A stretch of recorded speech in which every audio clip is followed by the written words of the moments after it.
ज्वर की बात हो रही है। तो ज्वर में आचार्य चरक कहते हैं कि सबसे पहले कफ की चिकित्सा करोगे, और आचार्य सुश्रुत कहते हैं नहीं, अगेन पित्त की चिकित्सा हम करेंगे। ठीक है, इसको मैं याद करने का एक तरीका बताऊं। आप इसको कंसिडर करो कि भाई आचार्य सुश्रुत ने ना इसको, सॉरी,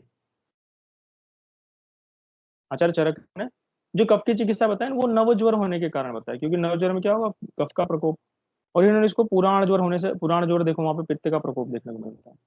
ये इनके बीच में थिंकिंग हो सकती है, इसलिए डिफरेंस है मेरे हिसाब से, जो आपको याद करने में ना इजी होगा।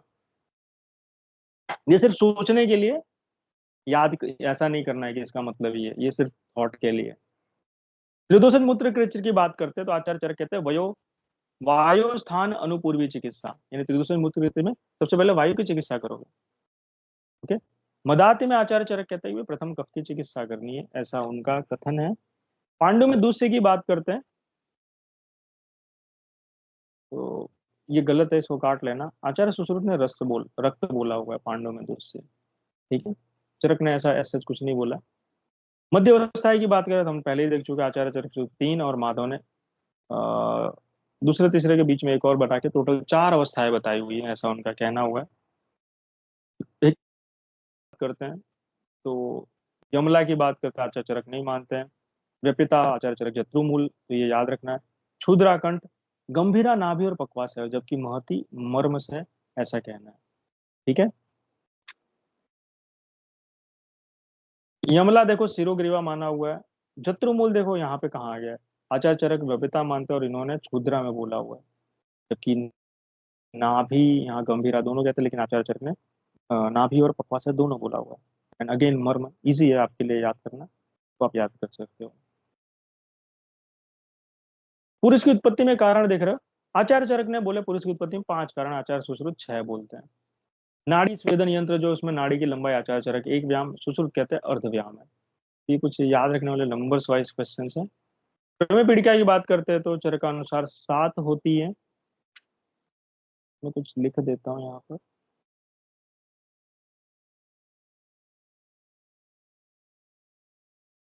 दुष्ट, मेदस,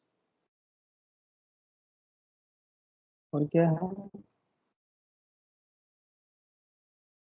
प्रभूत,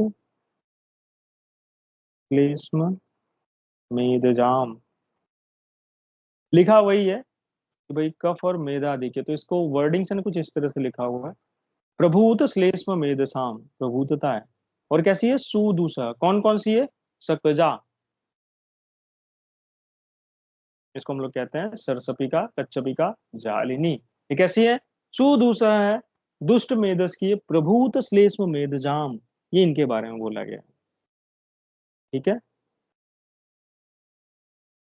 साध्य कौन सी है, पित्त उल्बण, पित्त ज्यादा है इनमें, तो इसको हम बोलते हैं सवी अवी। इसकी कोडिंग की हुई है इस तरह से,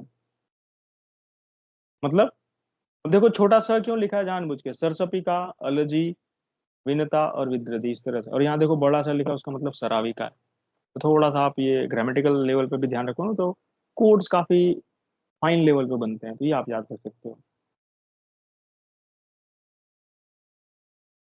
सराविका की बात करोगे तो सराव, सराव का मतलब आप सभी जानते हो। कच्छपिका में दिख रहा है अवगाढ़ अर्थी, महत्व परिग्रह, ऐसा करके लिखा।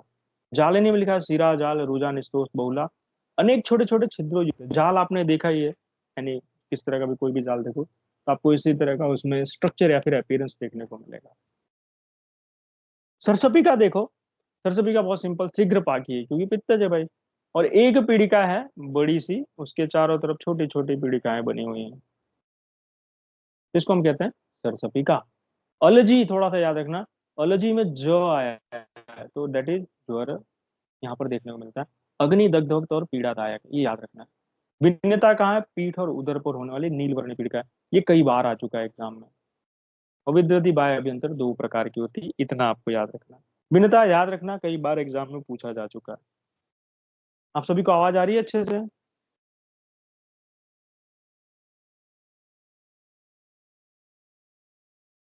आ रही है बॉस। ओके, आचार्य सुश्रुत की बात करते हैं तो इन्होंने 10 प्रकार की प्रमेय पीड़िकाएं मानी है। तो देख रहे हो यहाँ पर जालिनी के बारे में लिखते हैं, तीव्र दाहातु मांस जालम आवृत्ता, तो ये वर्डिंग याद रखना है। भिन्नता के बारे में बोले महती पीड़िका नीला, तो लगभग वो आचार्य चरक के समान। तो थोड़ा सा ध्यान रखना, लेकिन ये जाली नहीं है ना, ध्यान रखना, कई बार एग्जाम में आ चुका है। नेक्स्ट चलते हैं।